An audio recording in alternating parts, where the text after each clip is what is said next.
मुल्तान शहर में कोई कराटे का खिलाड़ी था, उसे ब्लैक बेल्ट हासिल था। मुझसे कहने लगा, हजरत मैंने बहुत मेहनत की है। हमने कहा, वो कैसे? वो कहने लगा, जी मैं आपको दिखाता हूं। इतना कहकर वो जमीन पर लेट गया। फिर उसने 100 किलोग्राम के आदमी को अपने ऊपर कूदने को कहा। फिर उसके पेट पर 100 किलोग्राम के बंधे ने 10 बार छलांगे लगाई और वो आदमी आराम से नीचे लेटा रहा और उसके ऊपर वो भारी भरकम बंदा उछल उछल कर छलांग लगा रहा था। फिर वो मुझसे कहने लगा कि हजरत, मैं ये भी कर सकता हूं और ऐसा भी कर सकता हूं और वैसा भी कर सकता हूं। कुछ अरसे के बाद दोबारा मेरी उससे मुलाकात हुई।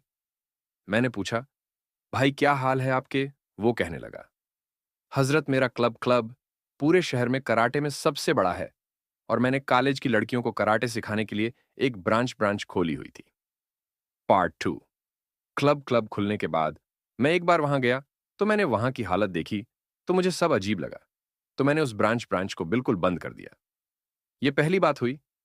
दूसरी बात ये कि मैंने अपने बच्चों स्टूडेंट्स को समझाया कि भाई, हम एक दूसरे पर अटैक करते हैं और जबान से एक बेमानी सा लफ्ज निकालते हैं, तो इसके बजाय हम अल्लाह का लफ्ज क्यों ना निकालें।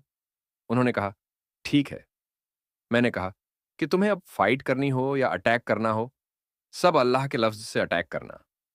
कहने लगा, जब हमने अल्लाह अल्लाह से अटैक करना शुरू किया तो बाहर से गुजरने वाले लोग समझने लगे कि अंदर कोई महफिल जिक्र हो रही है। लोग दरवाजे पर जमा होकर कहने लगे कि हम भी महफिल जिक्र में आना चाहते हैं।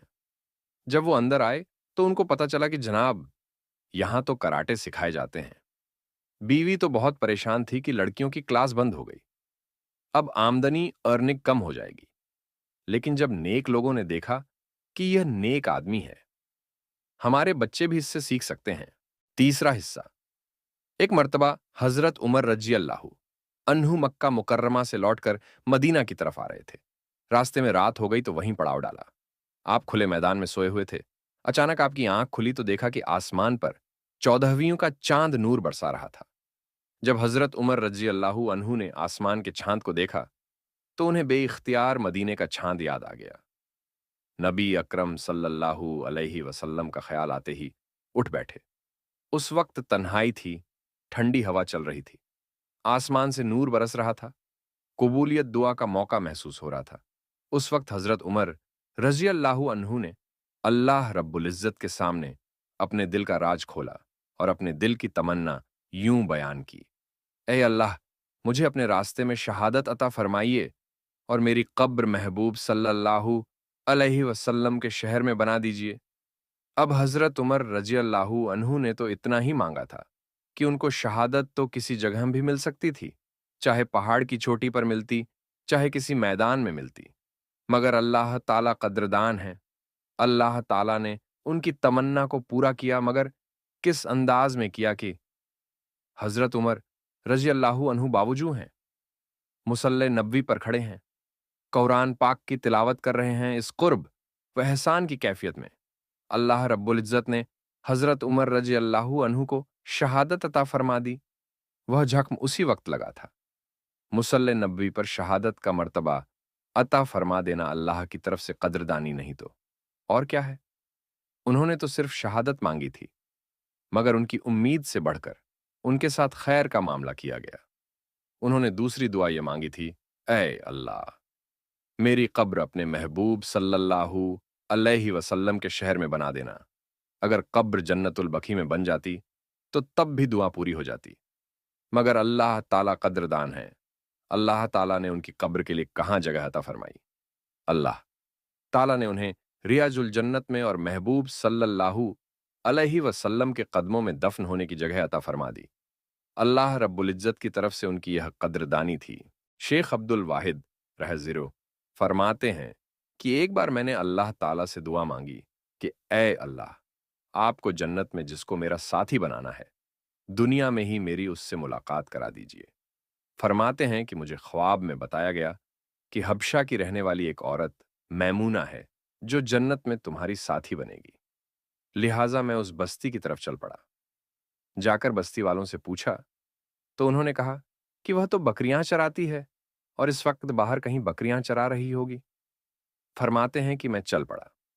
जब मैंने बस्ती से बाहर निकलकर देखा तो हैरान हुआ कि बकरियां एक ही जगह पर चल रही हैं और इधर उधर भागती भी नहीं है।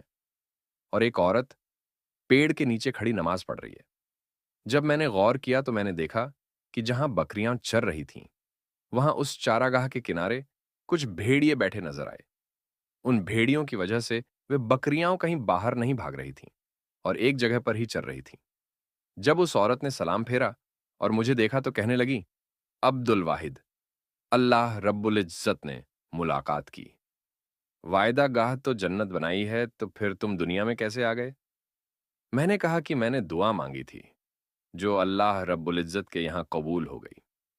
मगर अब मैं आपसे एक बात पूछना चाहता हूं कि मैंने ऐसा मंजर तो कभी नहीं देखा कि आप नमाज पढ़ रही थीं, बकरियां चर रही थीं और भेदिए बैठे हुए थे और वे बकरियों को कुछ नहीं कह रहे थे।